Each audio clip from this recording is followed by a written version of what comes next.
And it's true. This is true bayou country. Craig, this is where they filmed the television show, I think, Swamp People. Oh, I love that show. And we get that show in Australia too, Swamp People. So down in the swamp. I'm in the swamp. Yeah. Oh, man, I'm a gator. I'm going to catch myself a gator.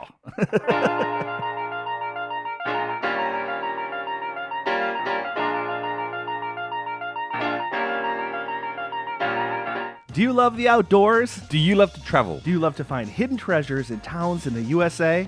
Hi, I'm Joshua. And I'm Craig, and welcome to Treasures of Our Town, the podcast that takes you on a journey to explore the unique and charming towns scattered throughout the United States. Join us as we venture into some of the country's most intriguing destinations, uncovering hidden gems and local secrets along the way. And on today's episode, we give our top 10 destinations for spring trips. So let's go! Yes! Spring has sprung. No, it hasn't, Craig. Well, for me it has. I am so excited to be talking about this topic of spring destinations because as I look out my window right now, it is still very winter-like. In my yard, I have many feet of snow, and we just got a blizzard yesterday. Wow. It's been spring now for what? Because at the moment, we're recording this in the beginning of April. It's been spring now for 2 weeks? A couple of weeks. A couple of weeks? And you're still getting snow blizzards? Yeah. Well, I listened to the groundhog. Yeah.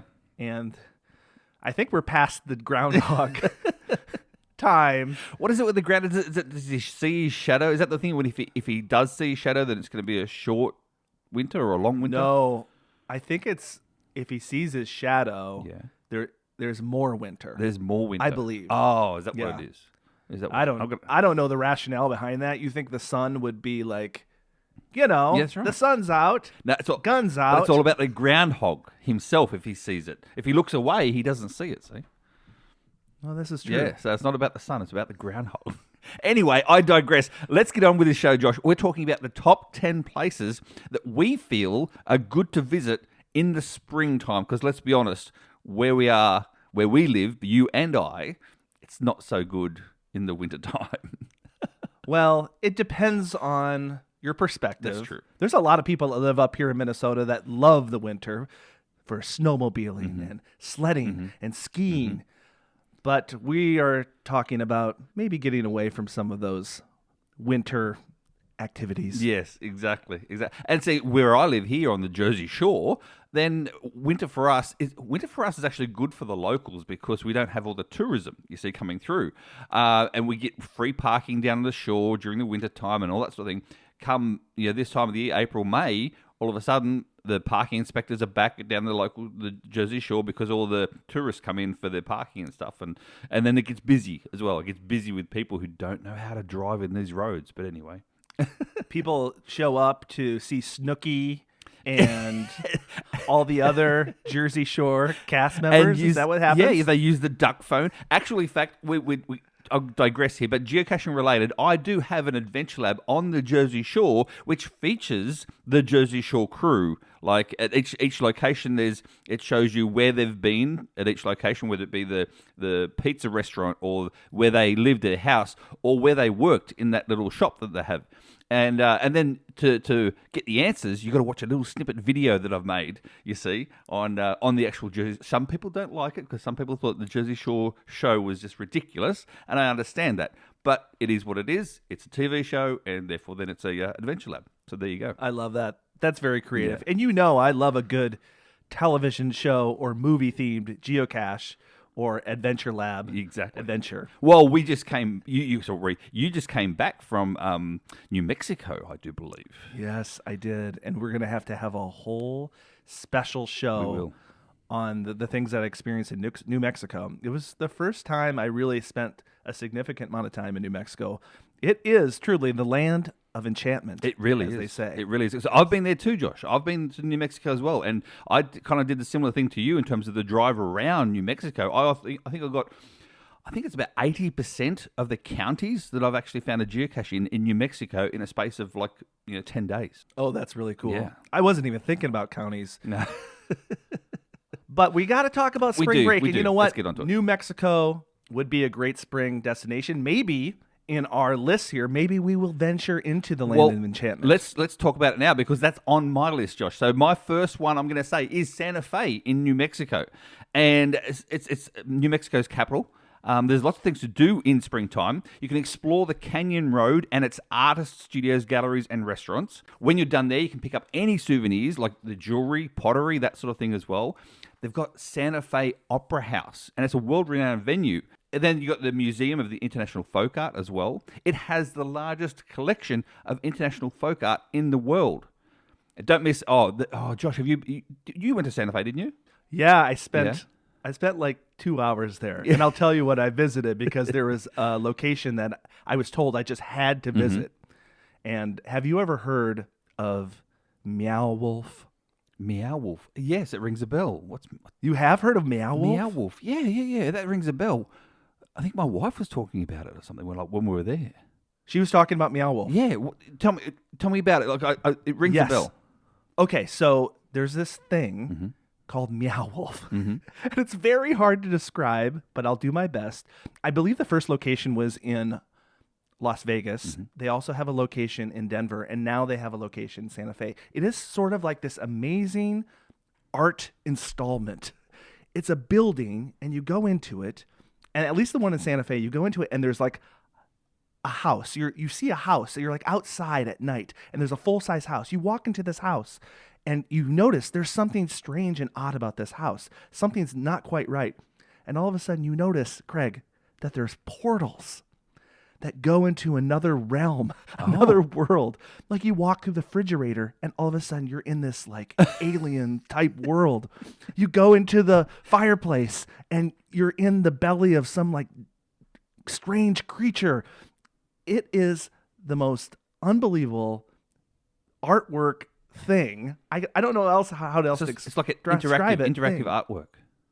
Yeah, it's interactive. There's rooms. I think there were like 70 rooms in there, and it's just unreal. You go to one room, and it's completely black, and there's lasers shooting from the top.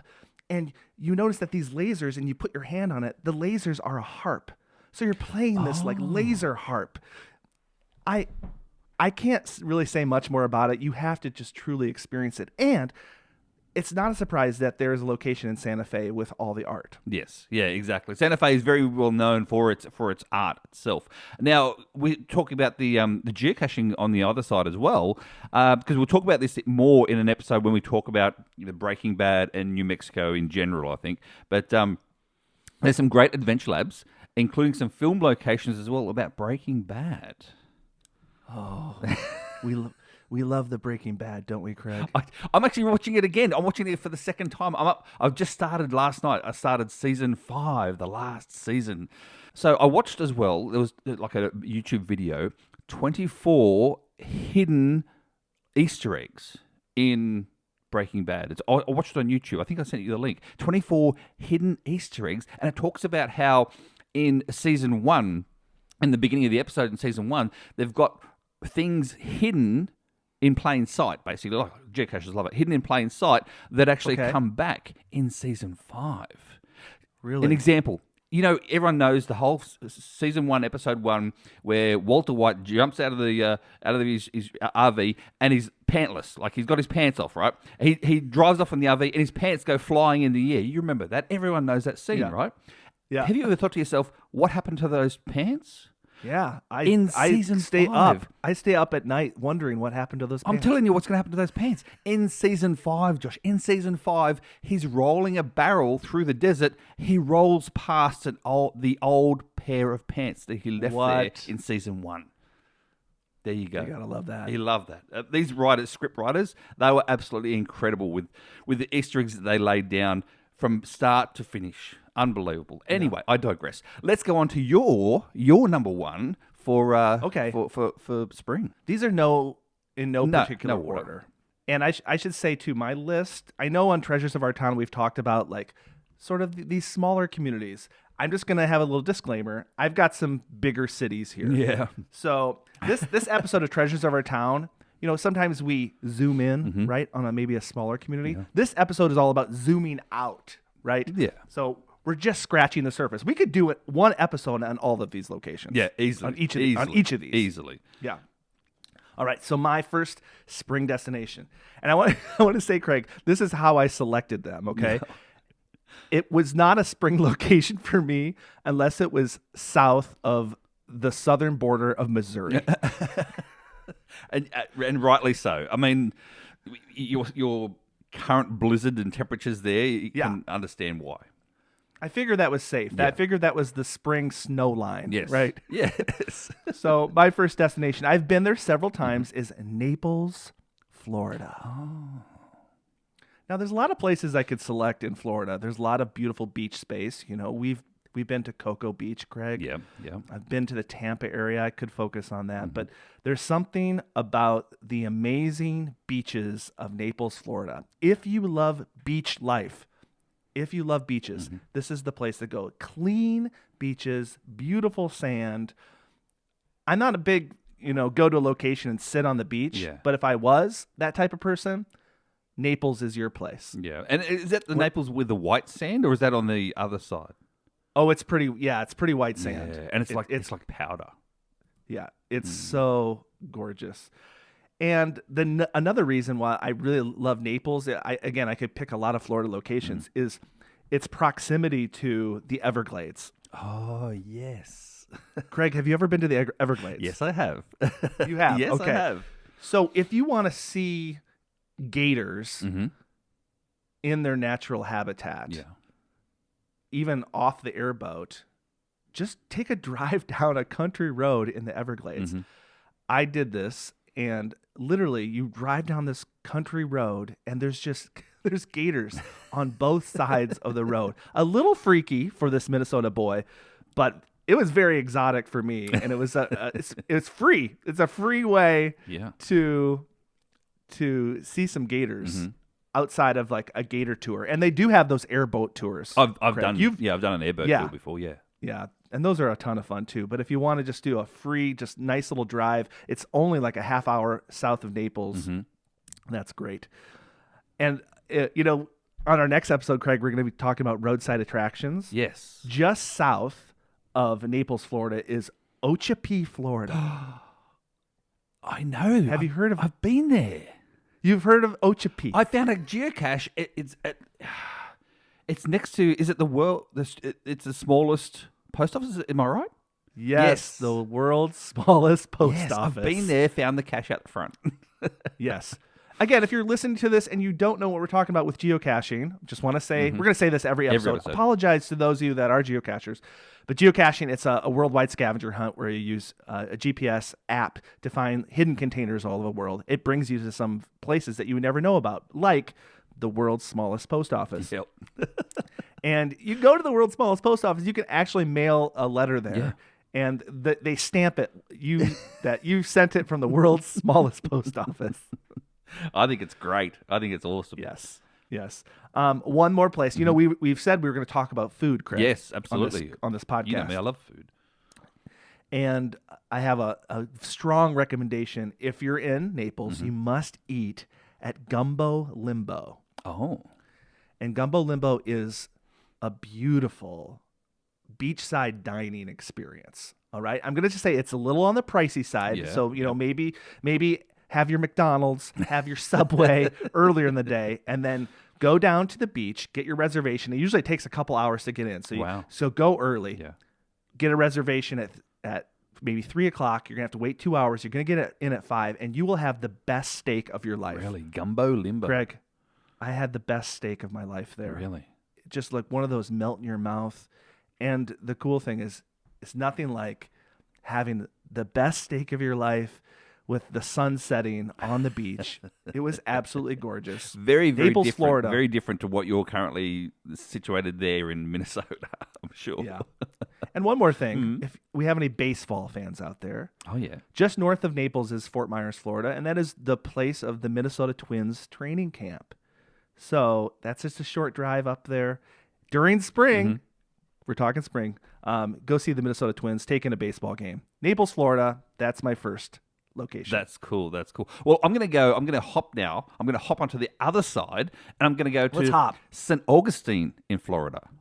Ooh, Yes, well, you and I have Craig. both been there. Now, Yes. there's a reason why I said St. Augustine, and that is because, Naples, places like that can get a little bit busy. St. Augustine in springtime, it's not going to be as busy as most of the other Florida locations. And as you know, Josh, itself, just the walking through St. Augustine is probably very, very iconic. It's the old town. It's actually, is it the oldest town in the United States itself? That's what they That's say. what they say. And when you walk through that sort of, I don't know what it's called, village area, you do feel like you've been transported back in time. You really do. You really do. And if people want to get a better visual of what we're talking about for St. Augustine, you've got a video, Josh, on your YouTube channel where we did walk through St. Augustine itself, and we found that benchmark and whatever else as well. Links to all these stuff that we talk about, by the way, is in the show notes. So everything we talk about today on this episode is going to be in the show notes. All the links, Josh. All the links.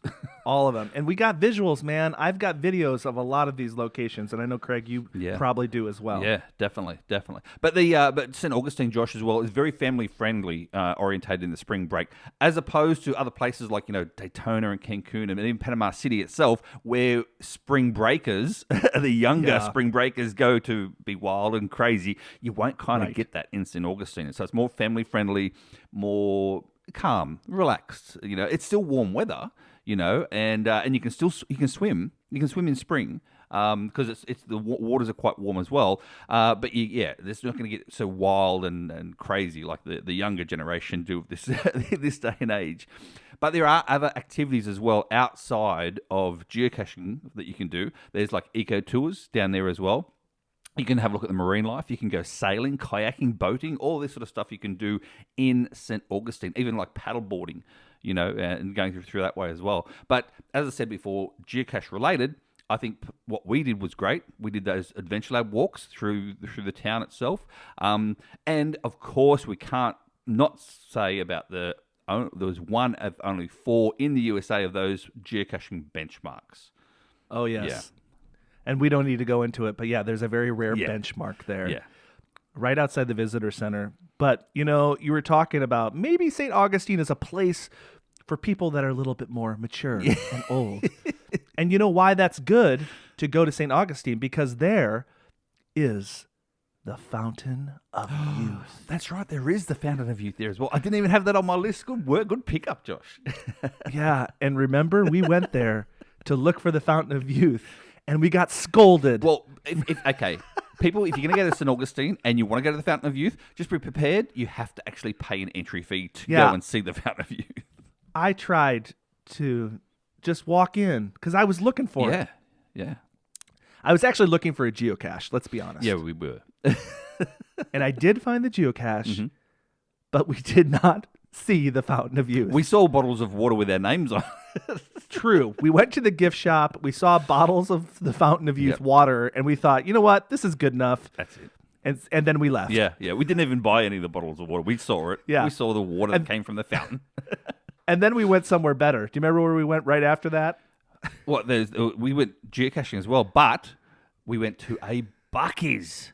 A Buc-ee's. A Buc-ee's in Let's be real. in Daytona. The Fountain of Youth has nothing on Buc-ee's. No, not at all. Not at all. Absolutely not. And that's one of my other upcoming locations, Josh. Isn't a Buc-ee's, but it's in Texas or whatever, so therefore it's going to be Buc-ee's related. Friends of mine, Josh, actually just recently went to Texas.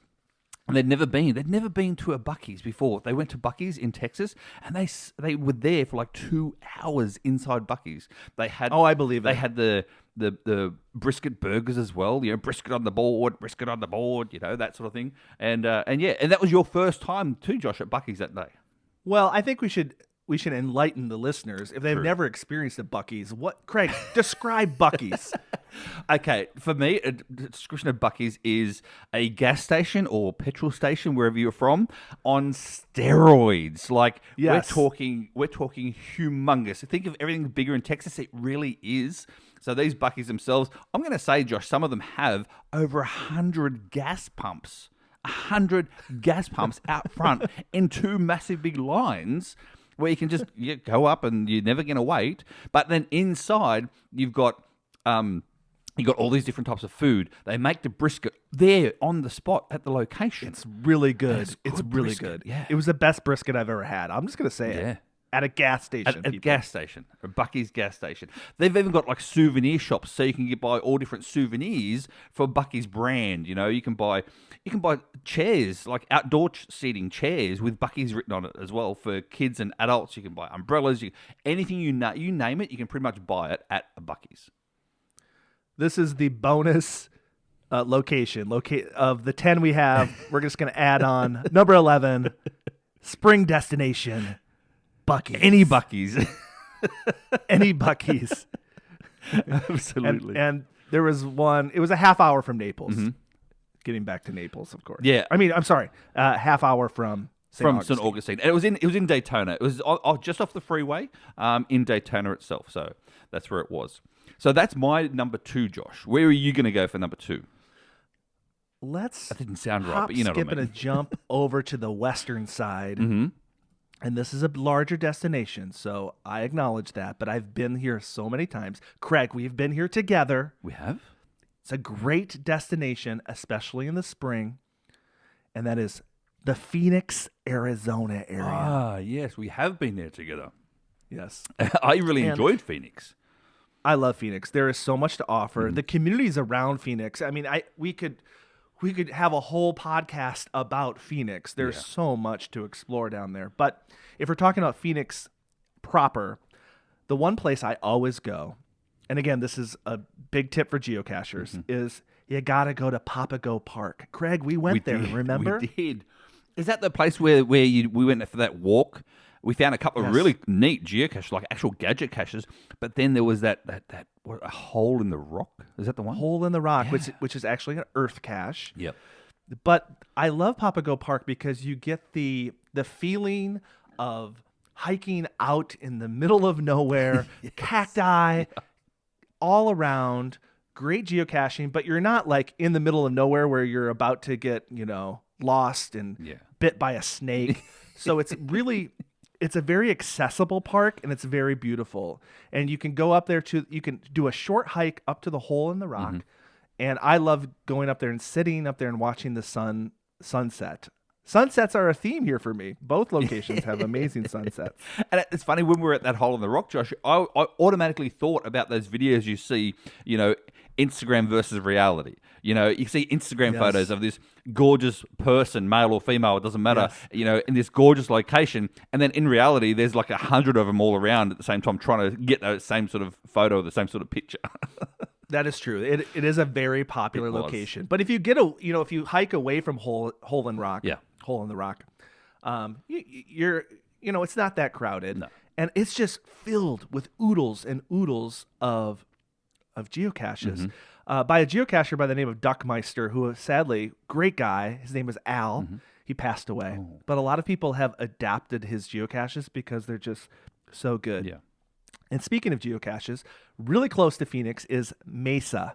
You call it Mesa, Craig, which is wrong. It's Mesa. I'll say this, and that is, I'll still call it Mesa because it's MES. But obviously, it's people pronounce things differently. Yeah. But the cool thing about Mesa in the geocaching world is that there's not one, but there are 2 geotours there. We did both. And again, if you're new to geocaching or you don't know what it is, a geotour is just simply a series of geocaches that are designed to take you around to different notable locations within a community. It's usually set up by the city's Chamber of Commerce. Yeah. But it's really cool that there's 2 of them and they're short. So we completed both of them in one day. That was really cool. And on our last episode, Josh, we actually spoke to from Gilda from Lompoc about the geotour we did there. But these 2. I'll start that again. These 2 tours in Phoenix, one of them that I really enjoyed was the foodie tour. Yes, because we went to an olive farm. That's right. Remember that? Yeah, because you gave me the Bloody Mary, but the Bloody Mary is quite spicy. I'm not a spicy kind of guy, Me neither am I. It was pretty spicy, but you leveled up, Josh, for me, because you gave me this Bloody Mary and it was spicy and my face was going red. But the leveling up was you told me to have a beer chaser with it.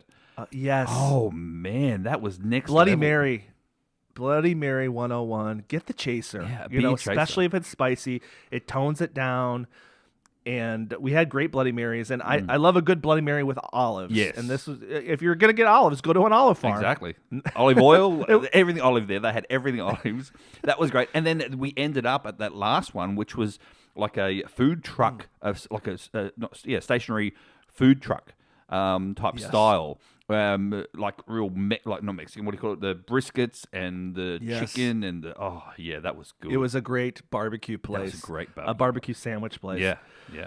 A couple other things real quick is the Arizona's oldest geocache is just outside of town, about 30 minutes outside of Phoenix. It's a nice little hike out into the desert. Now, if you want to really, it was an experience to really get out into the wilderness. But if you are one of those seekers that like to find the oldest of things, it's right there. Yep. Cubs training camp. We saw it, Craig. Yeah, we did. We got a video of it. Yes, a Cubs training camp is there. I'm thinking spring, Craig, because I know that's, some people might want the Cubs. And then one last food recommendation in Phoenix. It's a place called Chelsea's Kitchen, and they had the best short rib tacos I've ever had in my life. Oh, short rib tacos. Were they the tacos with the soft shell or the hard shell? Soft shell. Oh. But it's this short rib meat.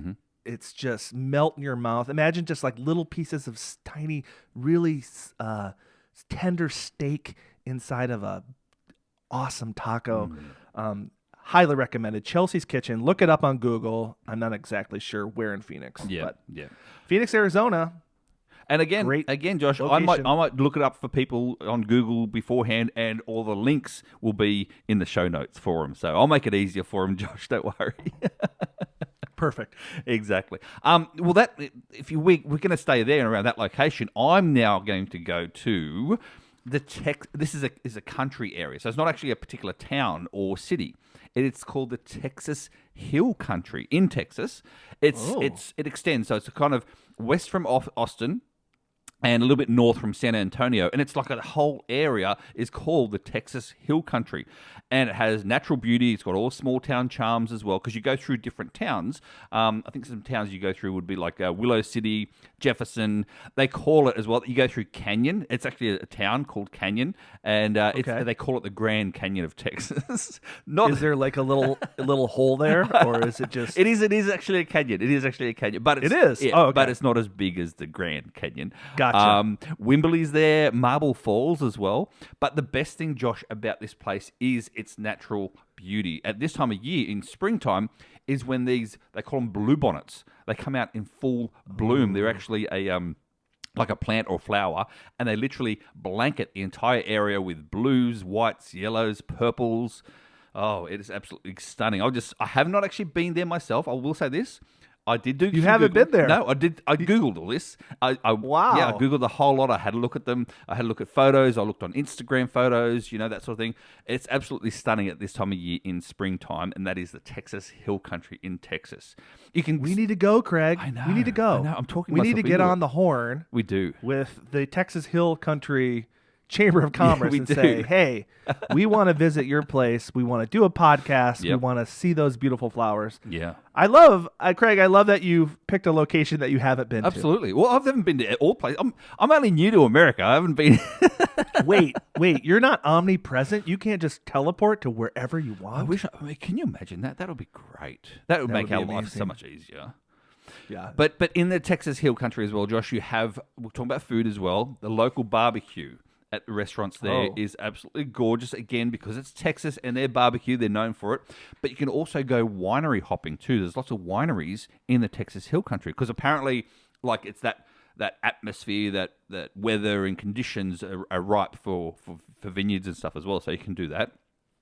Now, we go towards geocaching, and it's part now of, there's not like 100 or 200 or 300, there's 1,200, Josh. 1,200, and they're kind of new, these geocaches, and they're all they give thanks to the veterans, right? So they're all veteran related, which is really, really nice. And they're on a trail, and it runs through that area. It was placed by the Texas Challenge team as well, And I'll link the number 1,200 in the show notes itself so you can find it. But you can also find geo art. Here we go. We're going to explain this to the muggles. There's geo art related. There's like a scorpion there. There's a signal face, and there's a couple of others as well. So that's pretty cool. Now, Josh, over to you to explain geo art. Geo art is basically when you look at the geocaching map that people create little designs out of the geocaches. Yeah. And some geo art, there's what they call puzzle caches. A lot of them. Where you see the map and the cache isn't actually there, but you click on it and you have to solve some sort of online puzzle. Yeah. And then it gives you the coordinates. And then usually you can just go down like a country road and just find them. That's right. Boom, boom, boom. That's right. I'm not sure if that would make sense to a muggle, but yeah. So big time power trails. Yeah. I'm not now, Craig. I'll just be real. Yeah. I'm not a huge fan of power trails. I like I'm a bigger fan of quality geocaches. I know. However, this is really intriguing to me because if there's a lot of other beautiful and cool things in this area, it would be fun to just take a day to do the power trail, but then spend some other time, experiencing other parts of 1,200, Josh, is going to take more than a day. Yeah, well, it's so funny, Craig, because I did the ET Highway, which is a power trail that has over 4,000 geocaches. Wow. 4,000. I was on it, Craig, and guess what? Guess how many I did? 12. I did 12 of the 4,000. Josh, I'm not a big fan. I'm not a big fan of the power trails. The best thing I like about the power trails, and you could agree to this as well, and that is because in geocaching, if you don't realize that you get what they call favorite points to give out to good quality caches, but you need to find 10 geocaches to get one favorite point to give out. So if you do a 1,200 geocaches, then you're going to get 120 favorite points to then give out to the good ones, you see. So that's why I like about power trails is you get the numbers up so you can give out favorite points to good high quality geocaches. So anyway. Yeah. And another reason as we close the door here on Hill Country. Yeah. Is it Hill Country? Yeah, Texas Hill Country. It's very close to San Antonio, which I have visited twice. I love San Antonio. That it is a sleeper city that has a lot to offer as far as culture and all the good things that you love, food. And I visited twice because I wanted to visit the toilet seat museum, which is no longer there. No, but has it moved though?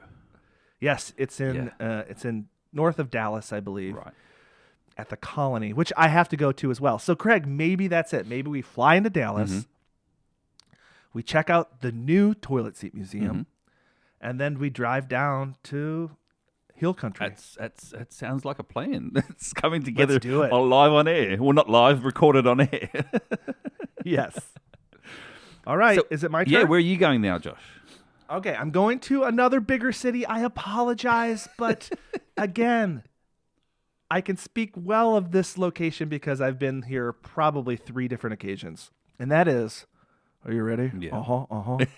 Ah. Thank you very much. I know where you're We're going down to Memphis, Tennessee, the home of Elvis Presley. That's pretty good, huh? That's not bad. Yes, Memphis, Tennessee. Now, I don't hear a lot of people that say, boy, I'm going to take a weekend trip and I'm heading down for the weekend to Memphis, Tennessee. I think it's another sleeper city, Craig. It is. Have you ever been? I've never been to Memphis. Never been Craig. to Memphis. Okay, of course, let's just say it. There's Graceland. Right? Yes. You gotta go. Yeah. It's touristy, but you gotta go. My grandmother you gotta pay would be proud. Yes, you gotta pay your respect to the king. But there's so much other music history in Memphis because I was almost thinking about saying Nashville because that's, the music city. Yeah. But Memphis, it's the home of blues, man. Yeah. It's the birthplace of, some would argue, the birthplace of rock and roll. And my favorite place to visit in Memphis is Sun Studios. Oh, yes. I saw this on one of your videos. Yeah, Sun Studios, that's where Elvis got famous. Sam Phillips discovered Elvis in this little tiny recording studio, which also discovered Johnny Cash, Jerry Lee Lewis, Carl Perkins. And it's still a recording studio to this day. And the history, you can go there and you can sing into Elvis's microphone. Oh, really? Like a microphone that Elvis sang into.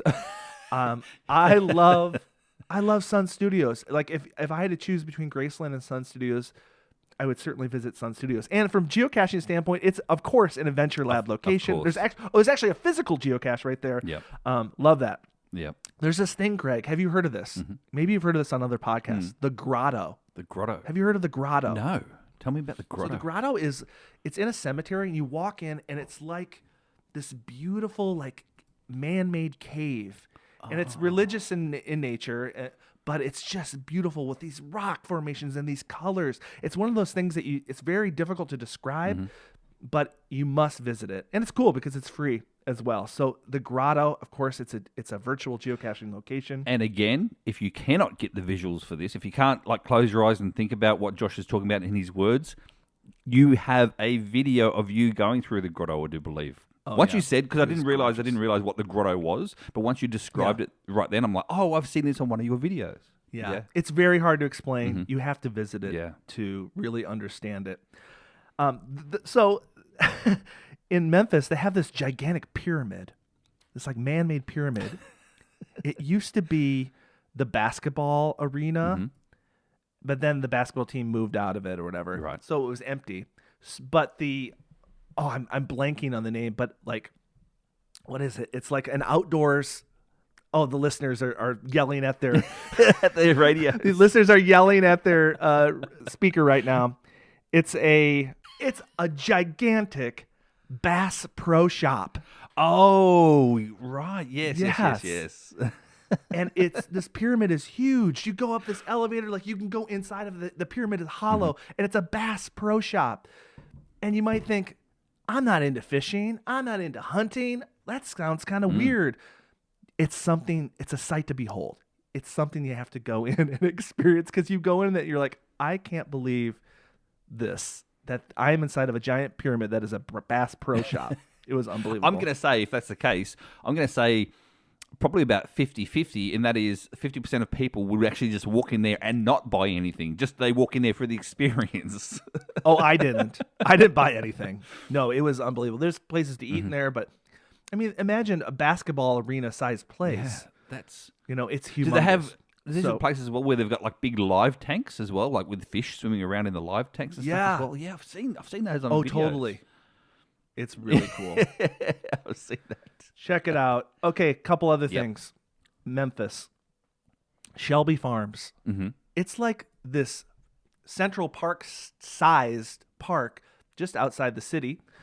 If you're a geocacher, that is where they held Cache Fest, where they're actually also holding it again this summer. There's roaming buffalo there. There's a lake. It's a beautiful park just outside of Memphis. So if you're the outdoorsy type, Shelby Farms is amazing. But here's my favorite thing about Memphis last time I was there. Craig, the Civil Rights Museum is amazing. And let me tell you why. This is the location where Martin Luther King got assassinated. Oh. It's at the Lorraine Motel. So on the outside, they've maintained the 60s style sort of motel on the outside. It's still like you walk up to the museum and it looks like a hotel. Yeah. And they've built the museum around the hotel. Wow. And you walk in and you experience the progression of civil rights in the United States. And you walk through it, and then all of a sudden you're walking through, and now you're actually in the hotel room where Martin Luther King Jr. stayed before he was assassinated. You can look out the window and see on the road, there's a line on the road that shows where the path of the bullet went. And you're practically standing in the same spot where MLK got assassinated. Wow. It is very sobering, and it's just pure history. One of the best museums I've ever visited. If you go to Memphis, you cannot miss the Civil Rights Museum. There you go. There's the tip. And again, link in the show notes.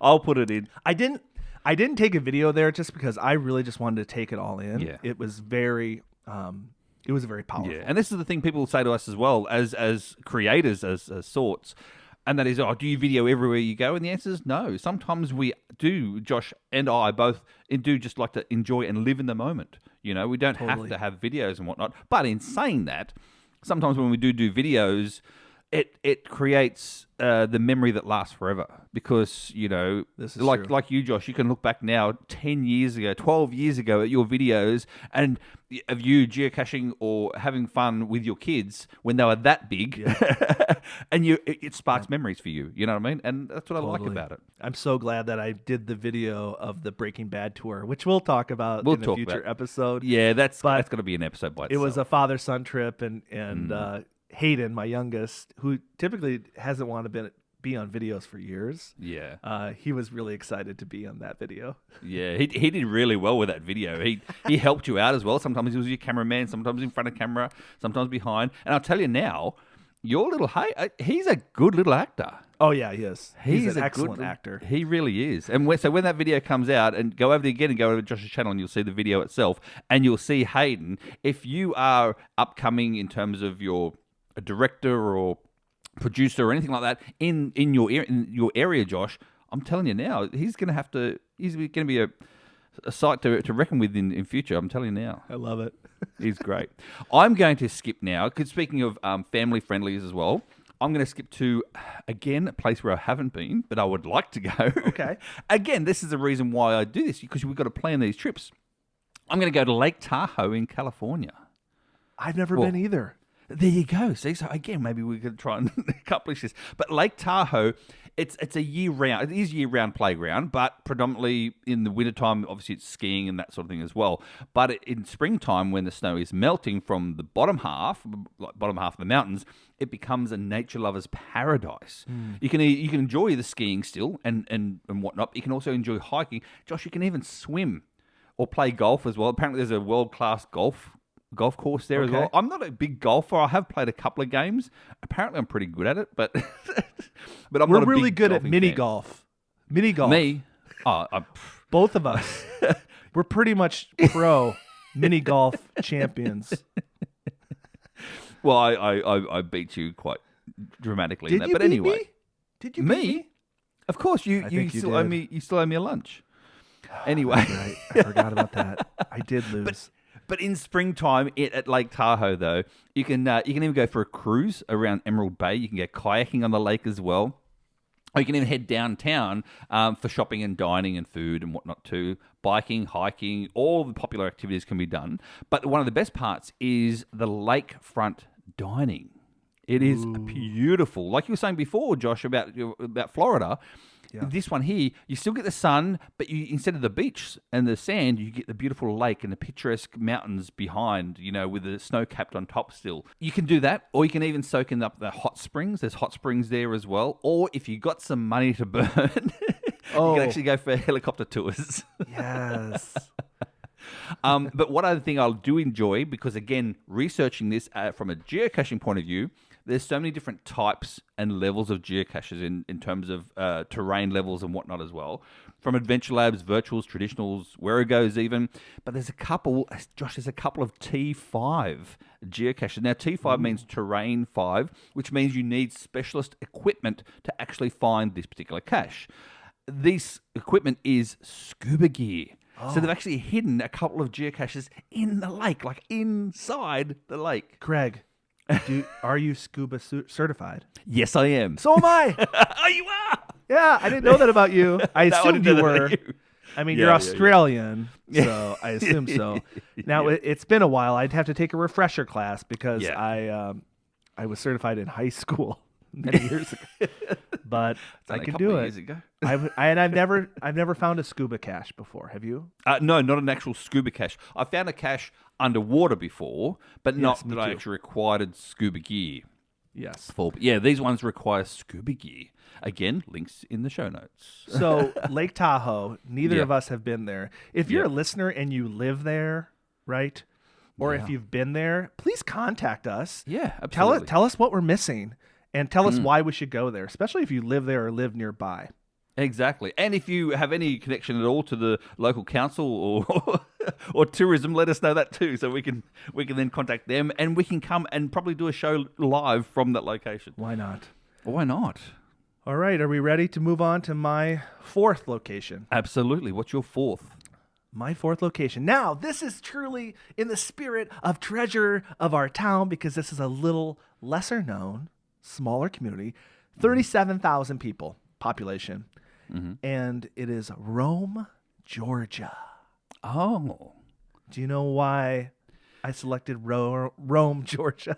Do they have Greg? that big event there, that big mega event there? Some Rome? people argue that Rome, Georgia, which is the home of a geocaching mega event, which, Yeah. again, Muggles, a mega event is a geocaching event that has 500 or more attendees. Which is big. It's a event called Going Caching. Some say it's the greatest mega event in the world. Mm-hmm. And I've been to it, and I would say that very well could be true. Yeah. But Rome, Georgia is just one of those beautiful little towns that just, it reeks of charm. It has one of the most quaint little downtown areas, just filled with boutiques and art and beer and wine. It is so great. And for a geocacher, even if you're not there for going caching, it is so geocacher friendly. You walk into any business on the downtown area in Rome, Georgia, and you mentioned geocaching, they know exactly what you're talking about. Oh, that's so nice. Yeah, it is nice. It is nice. For the event, they often hide geocache stages in the businesses, and they love geocachers. It's on a beautiful river. Also, they say that the downtown area or the city is a little haunted. Oh. Spooky. Do they have like haunted tours? Yes, they have haunted tours. Nice. Some really just beautiful old buildings. It's at the foothills of the Appalachian Mountains, so it's a hilly area. Okay. Yeah. And for anybody that, we're going to go pop culture here. Yep. Anybody that is Stranger Things fans, it was the location where much of season 4 was filmed. Have you seen Stranger Things, Craig? Bits and pieces. I haven't seen. Okay. I haven't done season 4 though. So one of the locations iconic to Stranger Things is this house, the Creel home in Stranger Things, where it's the home of Vecna. So it is the ultimate haunted house, and you can actually see it there. Yeah. So if you're listening to this in 2023, Going Caching, this mega event, which would be a great time to visit, is October 4th through the 8th, and the theme is Vikings. Oh, this is one that has a theme every year. Yes. That's right. I remember And that. Everybody dresses up. I mean, just imagine like geocaching, but like mixed with cosplay. Yes. And that is Going Caching. A ton of fun and just a awesome, beautiful little town, Yeah. Rome, Georgia. I still remember seeing you, Josh, dressed up cosplay-ish and leading the street parade Yes. as the pirate. Yes, it was pirate theme. They shut down the street. Okay, Yes. The city shut down the street for geocachers to have a flash mob parade. I was leading the parade as Sloth. That's right. From the Goonies. The Goonies. That's right. Hey, you guys! I can't Hey, even do you it properly. guys. There you go. I was high stepping like a band leader. You know how they high step onto the field. I was high. There's a video of that. We should put it in the show notes. Yeah, absolutely. I love this podcast because all it's becoming is me just unpacking my videos. Yeah, that's right. And you going down memory lane. I love it. Well, that's really cool. From Rome, Georgia, I'll now travel. This is my last location, Josh. Okay. And I'm going to North Carolina, a little town called Asheville in North Carolina. Have you been? Now, no. I have been. I've been there. You've been there. I've been there. Well, tell me if my information that I've been researching is correct. Then Okay, I will. So in my research, it's a charming mountain town. True. Popular destination in the spring. True. Because you're surrounded by Blue Ridge Mountains, and they come alive with dogwoods and azaleas, which are a flowering bloom as well. See, I'm very floral, Josh, in my farm. I love it. It is spring. It's Yeah, spring. it is. Themed, right? Spring has sprung, yeah. That you can enjoy hiking again, of course. But what I looked at, what really piqued my interest was brewery tours as well. So you can do brewery tours, I know. And then you'd like this as well, exploring, art galleries and museums as well. So that's, Asheville in the spring. Am I right in saying that? Yeah, it's an artsy town. Yeah. It's very, how do I say it? Very granola. kind of hippie-ish. Yes, yes. I have a friend from high school that lives there. She like has like a, I don't know, like a beet farm or something. And apparently its backyard has the highest mountain peaks east of the Mississippi. Yeah, it's really beautiful. Yeah. And I was there for one of the Geo Woodstocks was at that location. And okay. Yep. And did some geocaching up in the hills. Mm-hmm. Yeah, Asheville is a great weekend destination. It has a lot to offer. It's very charming. Exactly how you described. Haven't spent a lot of time in there, but I would love to go back. Yeah, and geocache related, lots of variety again, virtuals, mysteries, multis, etc. And there's even a night cache in the middle of town. It's got like 83 favorite points on it, but so there's actual night cache as well in the middle of town, which looks pretty cool. That's awesome. Yeah, so that's mine, Asheville. So there you go. So I knew you would have been to it. It's, it's one of those things. All right. What's your last one, Josh? Okay. Your number 5. You know what? This might be my number 1. Yeah. Because it checks all the boxes of treasure of our town, because it's a place that people don't immediately think of, I think, when they think of Louisiana. Oh. And that is Houma, Louisiana. Houma. I've been there twice, Craig. Let me talk. Let me talk a little bit about Houma. Houma, smallish town, 33,000 people, not tiny. It's 43 miles southwest of New Orleans. Mm-hmm. So, fly into New Orleans, experience all that French Quarter, Bourbon Street business, and then get in your car and drive down to Houma, because in the spring, Craig, you can experience Mardi Gras in a family-friendly way. Like, yes, you could experience Mardi Gras on Bourbon Street, but let's be real, it's a little crazy down there. It's crazy, it's risque. I think it's getting a little bit dangerous. It smells like pee. Yeah, it smells like pee. Okay, there's a reason for it, but anyway. But you can experience Mardi Gras in a family-friendly way. They got the full parades. They got the whole celebration down in this quaint little town, and it's true. This is true Bayou country, Craig. This is where they filmed the television show. I think Swamp People. Oh, I love that show, and we get that show in Australia too. Swamp People. Yeah, so down in the swamp. I'm in the swamp. Yeah. I'm a gator. I'm going to catch myself a gator. Speaking of gators, they have, if you want to experience like the true gator, I don't know, culture, they have a great gator farm there where, they capture the gators and then they farm them. Yep. And I think they farm them for meat. I actually had an opportunity to taste some gator. Oh, did you like it? No. Oh, I loved it. Did you love it? Yeah, I guess did. It depends how it's prepared. It's, for me, Craig, it was a little gamey. A little bit, but then again, I'm from Australia, Josh. I've tried lots of Australian meats. I've even had emu and kangaroo and buffalo. I've had all those sort of Australian meats. So to me, a bit of gator was actually, I had gator bites. They were delicious. It wasn't bad. But they're always like, it's like chicken. Everything's like, tastes like chicken. Tastes like chicken. I rather have chicken. But it's true Bayou country. And if you're a geocacher, again, this podcast is geocache guided a lot of the times. They have a fantastic geo tour. Takes you all around the Houma area, not just the city of Houma, but you're going deep down into the Gulf, into like the shrimping industry. Like you get to see the real shrimping industry. Shrimp boats, shrimp kebabs, shrimp burger, shrimp a la king, shrimp. I Forrest Gump, anyone? Exactly. The Geo Tour takes you to a beautiful sculpture garden, a military museum, these old plantation buildings. It's awesome. But here's the tip. Mm-hmm. If you go to Houma, first place you go is the visitor center. Oh. The nicest people, the nicest, most welcoming visitor center. Mm-hmm.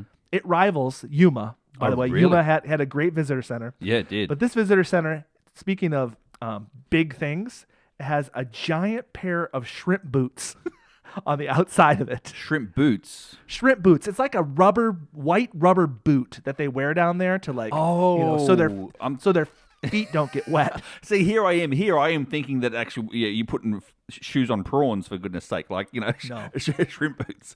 So they're the rubber, we call them gum boots in Australia. Yeah. Okay. Yeah, but there's a giant pair that you can get your picture with. Pair of gumboots. It's a great visitor center with like a lot of interactive displays. Mm-hmm. That's where you get the coin when you're finished with the Geo Tour. It's awesome. Couple more things about Homa. Again, I visited there twice.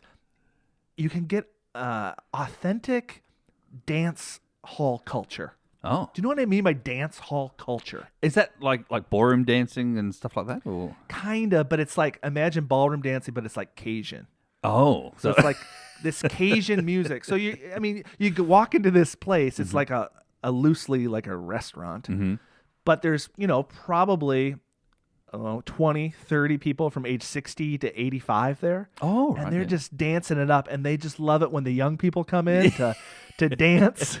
I went in there with my wife, Tammy, and she was very popular. Well, yeah, for obvious reasons as well. Your wife is fantastic, Josh, and shout out to Tammy out there. She's a great woman, and you're a very, very lucky man. So, but it was pure Cajun culture, and it's authentic Louisiana. Perfect. And so don't sleep. If you're taking a trip to New Orleans, don't sleep on Homa, because that's where the authentic Cajun bayou lifestyle is. Yeah. And you can get some good Cajun cooking. I'm going to put that on my list. I'm definitely going to put that on my list, because before I even came to America, before I'd even met my wife, I was watching Swamp People in Australia. And I loved it. I loved that sort of style. I loved getting them on the boats and whatnot as well. It's like, the only downfall, Josh, and that is you guys everywhere in America call them shrimps, and sometimes you get the king shrimps. Like, they're huge. They're a couple of inches long, and you still call them shrimps. I'm like, that's not small. A shrimp for me is like the small little krill type shrimp, but no, everywhere in America calls it shrimp, not prawns. We call them jumbo shrimp if they're bigger. Jumbo. We just call them all prawns. And in Australia, we don't call it shrimp, so we don't have a shrimp on the barbie, just to put it out there. That sounds delicious, Josh. So that's all your 5. That's my 5. Now, going back to the I call them gumboots. What do you call them? Shrimp boots. Yeah. Would you class that as a roadside attraction? Oh, yes. That's a roadside attraction. Well, what are we going to do in the next episode? Oh my gosh, I'm so excited, Craig. Everybody knows I love the roadside attractions. I love the world's biggest stuff. Actually, last weekend I got to see the world's largest pistachio. I saw that. I saw the photo you posted. It's great, great for photo ops. Yeah. I think one of the reasons I love it, and we'll talk about it next time, is that it's prime for visuals, right? It's prime for videos, and I'm a video person, so if I can find the world's biggest stuff, it makes for a great video. But we're going to be talking with an expert. She is an expert. She's an expert on roadside attractions, world's biggest stuff. Her name's Valerie. She's from Silly America. Check out her Instagram profile. She goes all over the country, and she seeks out roadside attractions. She has a book coming out, and we're going to talk to her next time. We're going to talk to her. You and I, Josh, are going to talk to her on this show next time. That's cool. Yes. Valerie from Silly America on Instagram. And again, this comes out every second week, our show. So if you listen to this now and you're thinking, oh, what's going to be on next episode, which is in 2 weeks' time, go to Instagram, go to Silly America on Instagram, check it out, like it, and follow, because she has some great stuff. Every day she's posting new things as well. Yeah. So that's fantastic. Now, Josh, as well, we've hit the magic number. We've hit 12 Patreons. Oh my gosh. I know. Baker's dozen. Wait, a baker's dozen is 6. No, a baker's dozen's 13. Oh, okay. Sorry. We've hit a dozen. We've hit 12. Do you want me to read out their names? Yes. I'll read out their We've got to thank them. Shout out to these do. people. Shout out to in no particular order. We have Pipes Down Under, Nancy / AKA Tivia28, Jasmine Hancock, Andrew Tiepkin? Tiepkin, yeah. Yes. Do you know Andrew? I do. There you go. Andrew Tiepkin. Alison Bertman. Kitty Catch, she's in Australia as well. James Everson. Timothy Larson. Tim. No. Dan Truckenmiller. Kaylin Henschel. Jamie Levin. And, of course, yourself, Josh. You're a patron. I'm a patron. You are. Hey, I put my money where my mouth is, people. Literally. You really do. So, guys, go to, again, links in the show notes as well. You can support us in any way you possibly can. Go to patreon.com/, I didn't even get the page. /treasures of our town. One word. Patreon.com /treasures of our town. So that's it for another episode, Josh. Yes, we did it. So where can they actually contact us if they want to contact us, Josh? Feel free to reach out to us on the Treasures of Our Town podcast at gmail.com, or you can follow us on Facebook, Instagram, Twitter, and YouTube. You can listen to the show on YouTube as well. Yeah, you absolutely can, because there's a new podcast link on YouTube, which is pretty cool. So please, guys, subscribe, rate, and review on any of your favorite podcasting app or where you're listening to this right now. And as always, Josh, may your travels always lead you to the most unexpected and amazing hidden gems around the world. We'll see you next time. bye. Cheers.